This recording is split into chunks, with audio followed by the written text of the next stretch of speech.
Hi, welcome to iCAD Systems. You can easily change the wall configuration by clicking at the wall and go to the Properties palette, and at the drop down menu you can change to any walls you like.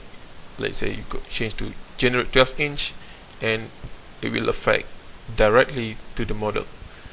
And you can also change the wall structure by go to Edit Type and go to Structure and Edit, and you can change the thickness from here.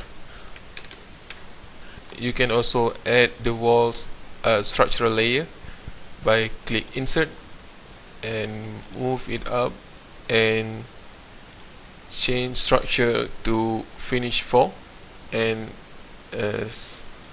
set the material and thickness.